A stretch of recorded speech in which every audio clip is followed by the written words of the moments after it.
guys pick maybe picks or trade rumors that you can come up with yourself, like scenarios or just anything related to the draft or anything like that. I would love to know. And also just your big upside guy in this draft. I would love to know. And yeah, make sure you subscribe to the channel and check out all the other content that I make.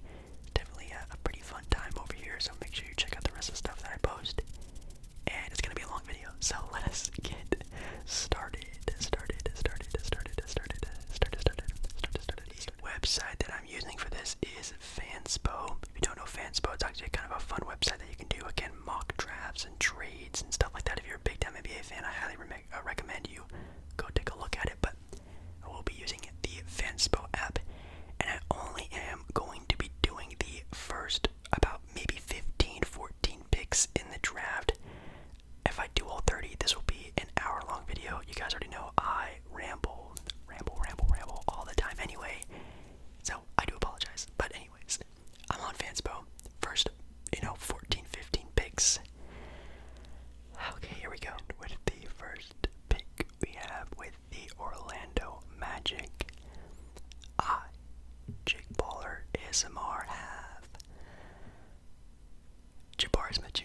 I also have Jabari Smith Jr., kind of like how everyone else has Jabari Smith Jr. Jabari is he's good, he's solid, he's a safe pick. He averaged 17 points and nearly 8 rebounds last season for Auburn, a very good basketball program and a very good conference. Showed, good skill against a good team, against a good play. He is the safest option for the number 1 overall pick. And I think that's why. I think the Orlando Magic have a lot of really solid upside to their team. Obviously, with Wagner, you have Cole. You could even throw in a Wendell Carter Jr., Marco Fultz, Jonathan Isaac into that mix, even Mo Bamba if they want to keep him around. Putting a guy who is a safe not a home run, a safe, very good hit on a pick with Jabari Smith, I think is exactly what the Magic need. They do not need to go for the grand slam home run hit and pray and cross their fingers that Chet Holmgren becomes what we all think he might. Because if he does it, it's going to set the team back. So I would just pick the best guy who's also the safest option. I think this is the perfect pick for the Magic to get a really good rev into their, continuing rebuild for this team. If the Orlando Magic pick Chet Holmgren, that's going to really set this whole draft into a totally different scenario. Teams are going to be picking different players, and it's really going to set a different tone for the rest of the draft if Chet goes number 1. But a lot of people have already reported it's almost a done deal that Jabari goes number 1, so I'm going to go number 1 with Jabari as well. Number 2 overall pick, we have the Oklahoma City Thunder. And with the second pick, I have them taking Chet Holmgren. I do think still Chet goes 2. I think, again, the argument against, Jabari, I kind of mentioned it. Chet Holmgren is the home run hit in this draft. If he hits, he can be what, New York Kristaps Porzingis was, but even more, which people forget, and maybe that's sort of a clown thing to say about, he's like a Kristaps Porzingis type player. Kristaps Porzingis in his heyday in New York was crazy. Like, his nickname was the Unicorn, but imagine that, but even more of an offensively skilled player on the ball, and defensively even better than that. So that is a sorry, he can be the best player on a title winning team if he does continue on this path. We'll have to see. But I think it's a good shot for the Oklahoma City Thunder to do, because again, the Magic already have a couple set guys. They have a good thing going. I think Jabari is just a safer pick. Oklahoma has 20 draft picks the next 7 years or something like that. They have an insane amount of draft picks. They can take risk. This is a risk that will pay off if it does hit. I think it works out. I think they 100% still do it. And that leaves number 3, which again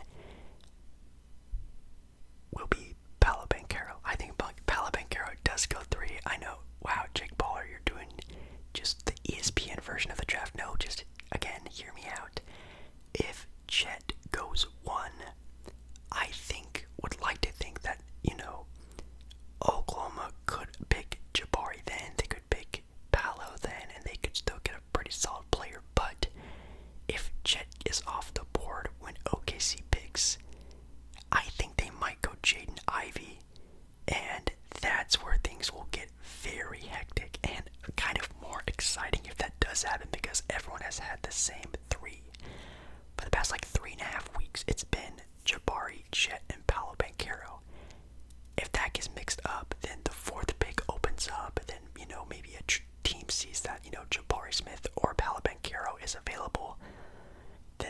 sort of scenario of trading happens and teams trading down to trade up, and it'll be very interesting. But I think in my head, if it is just a safe scenario, I think this will probably be okay with having Paolo Banchero being the third pick.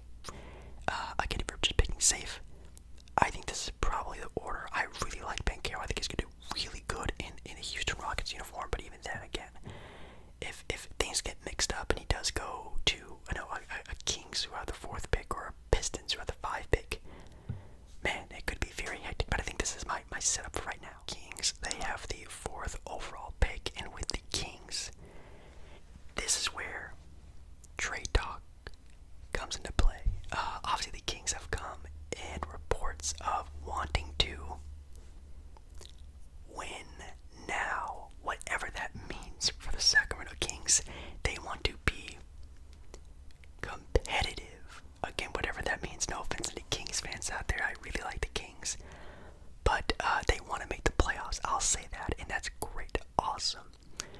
And they're trying to find a piece with 4 that can either A, catapult them to that, or B, trade down or even out of the draft to get a play now guy next to obviously Sabonis and De'Aaron Fox. There have been reports of Jeremy Grant's name coming into play, John Collins' name coming into play.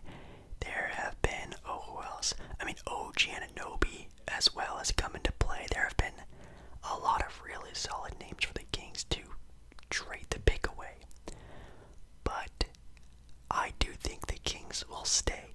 Inevitably, the potential of Jaden Ivey cannot be, you can't pass on that. Could you have passed on a Tyrese Halliburton back in the day? Yes, you could have. Could you have passed on a Davion Mitchell back in the day?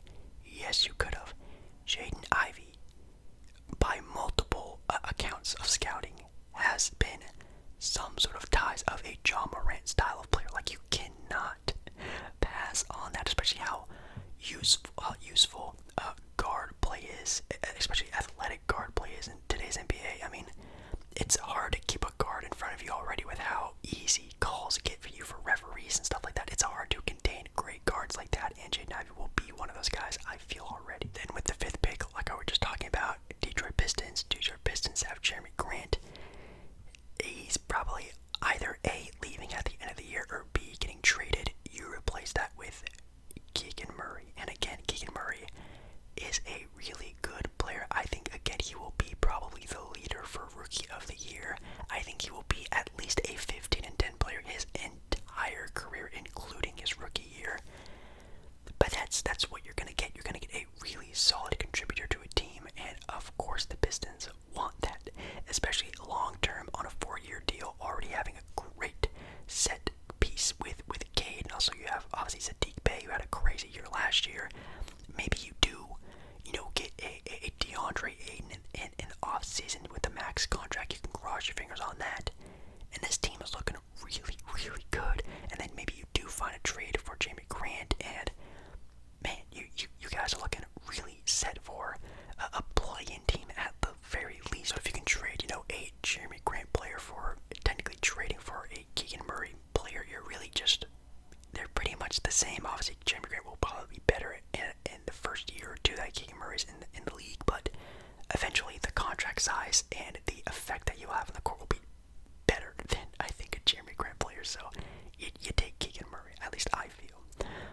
6th, I think with the Indiana Pacers, really have a decision to make on the wing, with obviously TJ Warren being a free agent. I don't think he's going to come back. And then you also have the Malcolm Brogdon scenario with, what you want to do with him.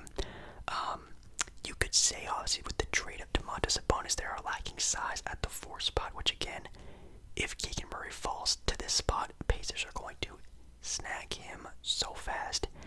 Adam Silver couldn't get the name off quick enough for the Pacers. They will steal Keegan Murray 1,000% if he's here, but I don't think he's going to be. I don't think Keegan Murray falls out of 4 or 5. I think 5 is his limit. So, I say that they take a wing type player. I think they take Benedict Mathurin. I think Benedict Mathurin, being a 6'6", 6'7", sort of wing player, you can either A, start him at small forward, still have Malcolm Brogdon as your new 3. Try to find some spot at the 4 spot for someone, and obviously you stop Miles Turner, who is reportedly going to stay on the team. That's interesting.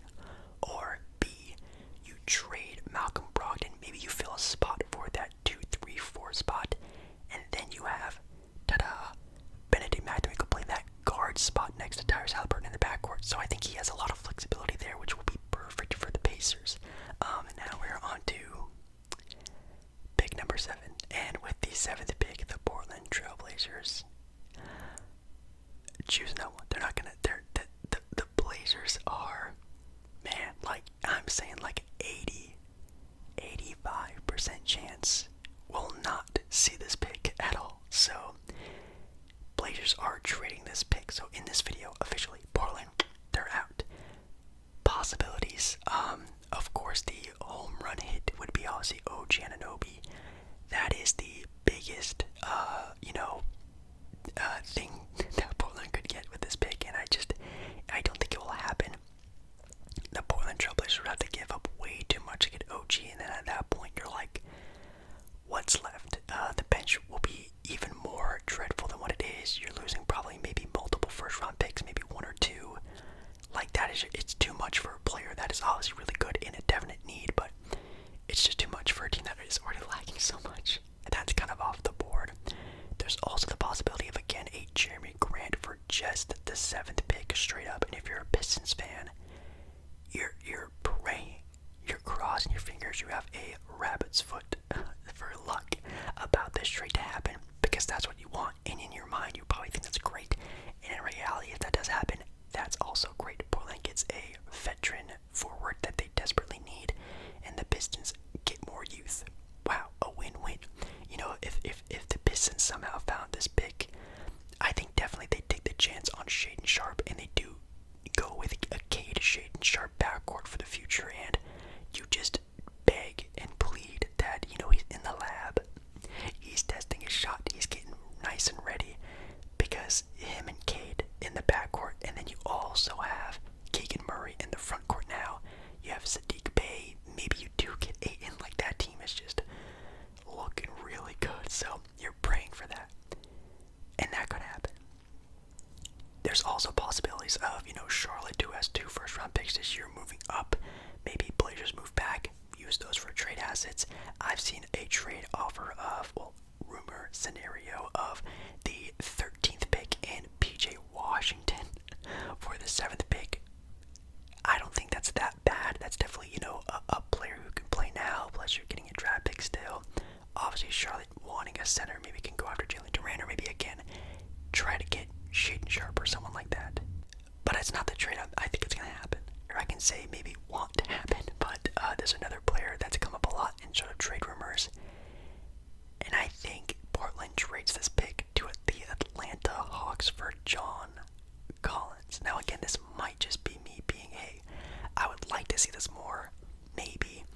I haven't seen a lot of people mock this. I think a lot of people just do the easy 7th pick for Jeremy Grant trade, and it's kind of boring. I think it will be cool. It'd be great for both teams, but I think John Collins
just putting big time money on a guy like John Collins, who just really isn't that for their team. So take a step back. You're getting a really good draft pick. You're getting definite cap relief as well for next season to take 2 steps forward for when, again, you just have more assets to really be a big player in the East. And I think it makes sense. And I think with this pick, I guess now Atlanta Hawks, you could say, take Dyson Daniels. And if you haven't done a lot of research on Dyson Daniels, he would just be immaculate playing next to Trae Young. He will make Trae Young's life just 10,000% easier. If you're the Atlanta Hawks, anything to make Trae Young even better, you do that. Of course, he's not going to be that crazy scorer. That maybe it's not as, again, like a sexy pick, but defensively, on and off the ball, can guard probably 1 through 4 in today's NBA. Crazy ball handling skills. He can take the ball away from Trae Young. He can play on the ball with Trae Young.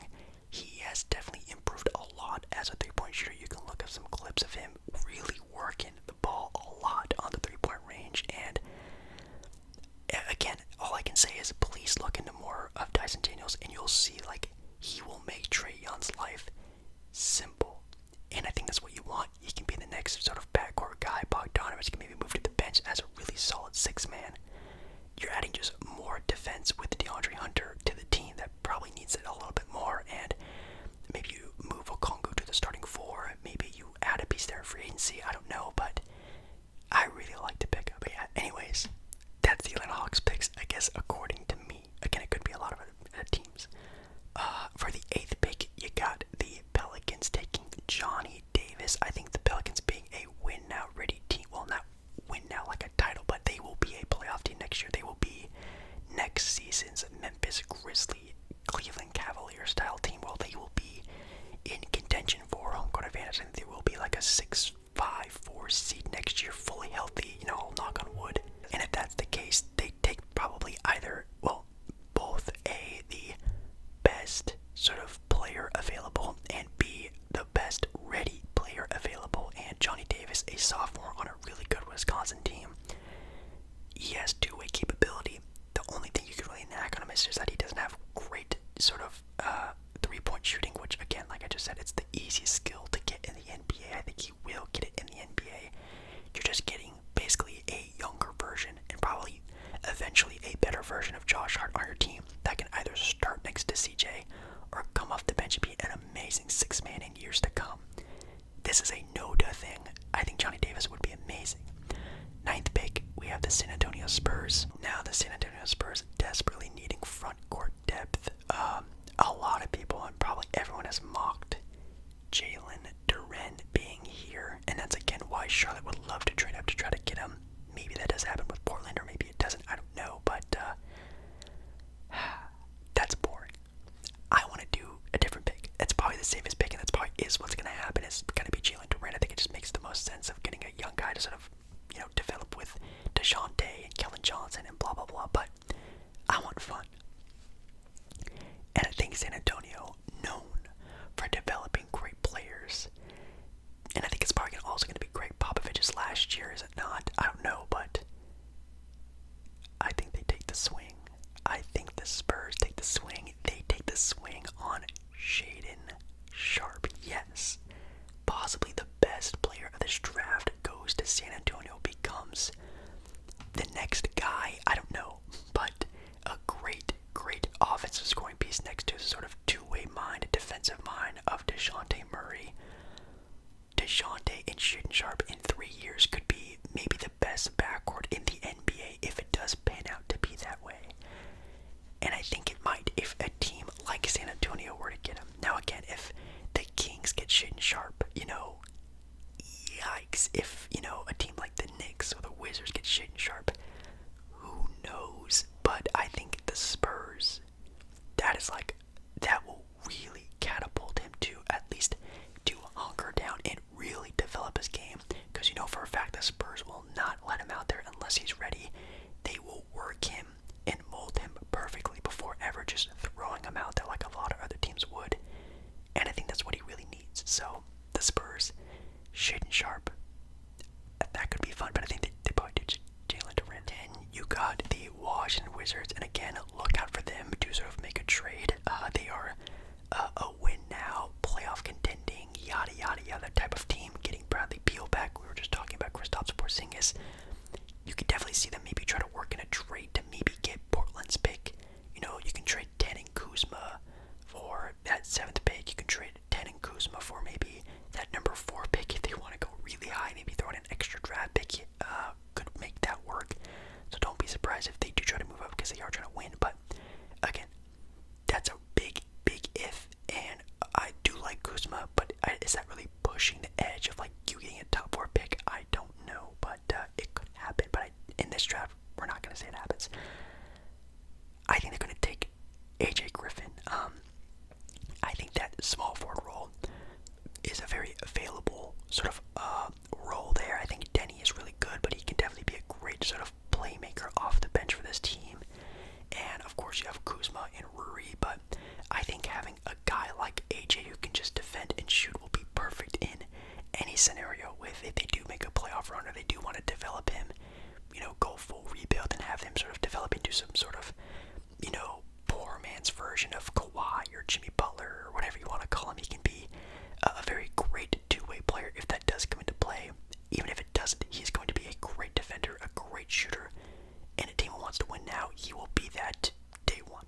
Now they definitely could trade up and try to find a more sort of better two-way guy to play alongside with Bradley Beal if that is going to be a trade up for a Dyson Daniels, Shaedon Sharpe. Even if they want to trade all the way up to 4 to get Jaden Ivey, you know, it's going to be Sacramento's call to make because they're definitely going to offer a sort of proposal to them. But I think it doesn't happen. I think they pick 10, and I think they go with the AJ Griffin pick. 11 is to the Knicks, and for the Knicks, I think kind of an easy one. I think it goes Jalen Duren. They're going to be missing out in free agency a Mitchell Robinson player and getting back in the draft basically another Mitchell Robinson player who will be on the team for the next 4 years. So you're really not missing out on a lot. So of course you're going to probably miss out a little bit better defender. Obviously going to be a higher IQ basketball player just because he's been in the league a little bit longer. But I mean, different that they're going to basically be the same player, and maybe he'll buy in more, maybe he'll develop something else. But I think this is perfect for the Knicks, who, you know, don't want to spend a lot of money on a guy like Mitchell Robinson when you have, again, a very, very nice free agent class in the next year or two. You want to save up as much cap space for a star. Alongside RJ Barrett, Jalen Duren is going to look really nice on a very good team with better players. I think that's a perfect pickup for them. At 12, again, a very tradable spot. Again, if, you know, Portland trades down or something else happens, I think 12 is a really interesting spot. But if OKC does keep it, they did just go for a very home run type of move with getting Chet Holmgren. I think they go safe. Well, safer. And I think they go with a very versatile player as well with Jeremy Sohan from Baylor. I think the comparisons to Draymond or a poor man's Ben Simmons, I think, man, could be crazy great as a maybe potential starting 4 for this team. You have Chet at the 5, Sohan at the 4, you have Josh Giddey at the 3, you have SGA and Dort still, or if you even want to try to go for more than that, I think that would be crazy for the Oklahoma City Thunder. They're going to be such a crazy, switchable, great defending team, and adding Sohan to that roster, whatever it is, coming off the bench, or starting at the 4. I mean, OKC is going to be really good, and it's just inevitable. So adding this player would just be amazing. 13, we have Charlotte, and again, Charlotte trade packaging. They have 13 and 15 in this draft. They've already come out to say they want to compete next season because they've been in the play-in twice, and they've lost twice. They want to make the playoffs, and again, Portland trading down from 7, you throw in a PJ in 13. This would be Portland's pick. Maybe Portland flips this and a big package for Jeremy Grant, maybe Harrison Barnes. I don't know how available like a guy like Dylan Brooks is from Memphis. Like, they need a small forward / power forward, and they're gonna try to find it. This could be Portland's pick inevitably. Who knows? But again, I think the John Collins one is just a little bit more, again, sexier for Portland. It makes sense for Atlanta. It works, I think.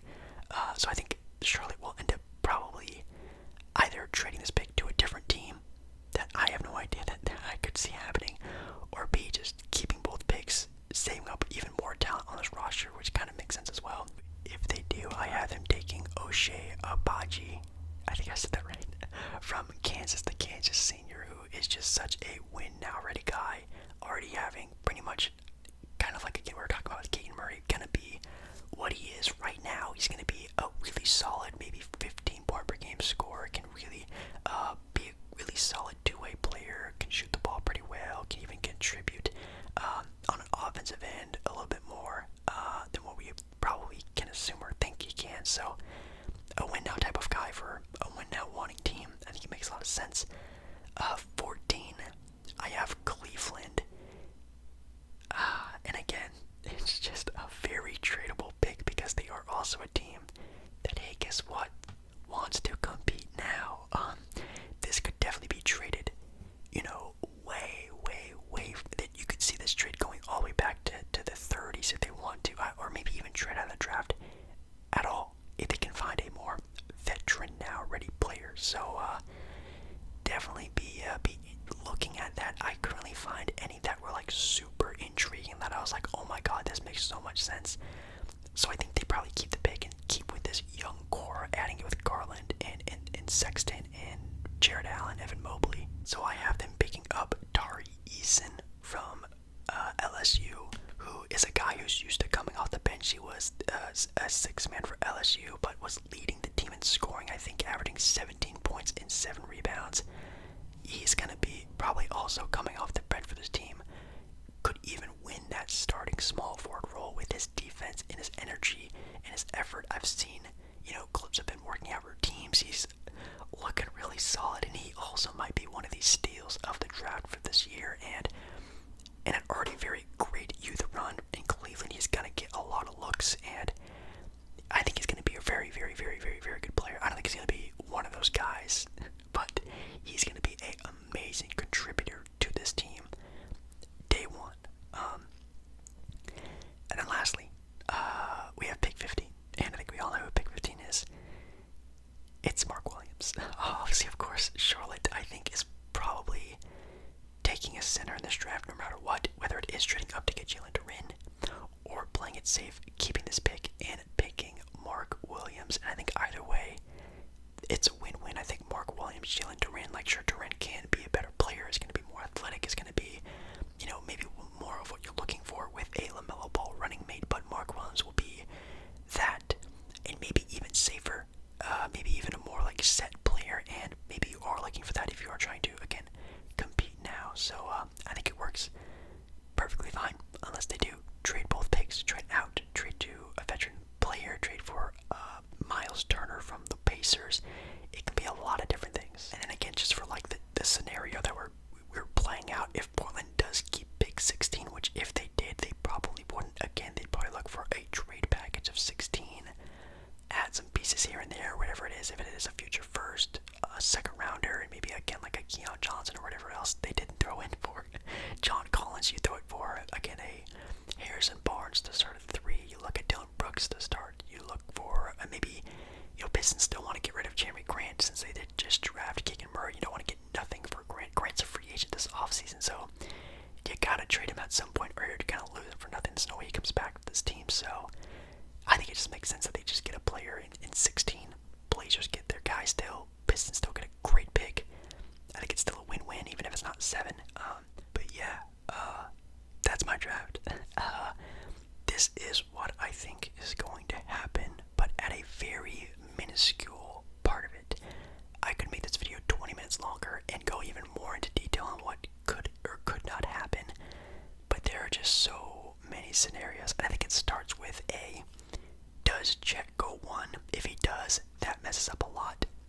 2, do the Kings trade out? Do they trade up? Do they trade down?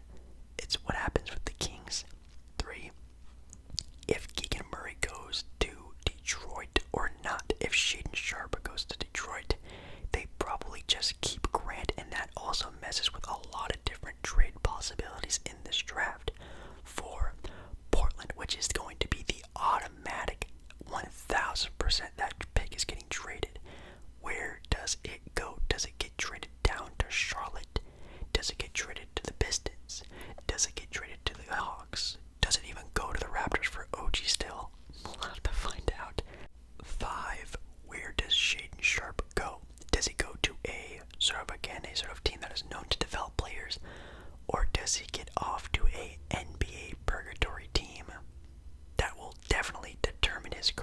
also where other teams draft who really want Shaedon Sharpe to continue to fall.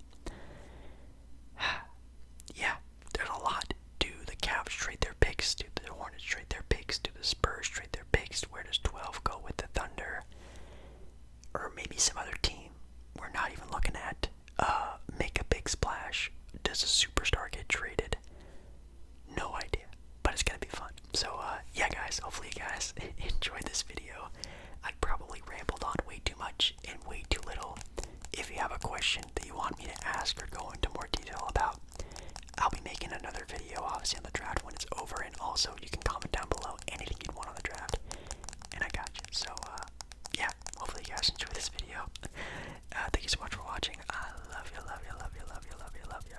Make sure to like the video if you like the video, and I'll see you again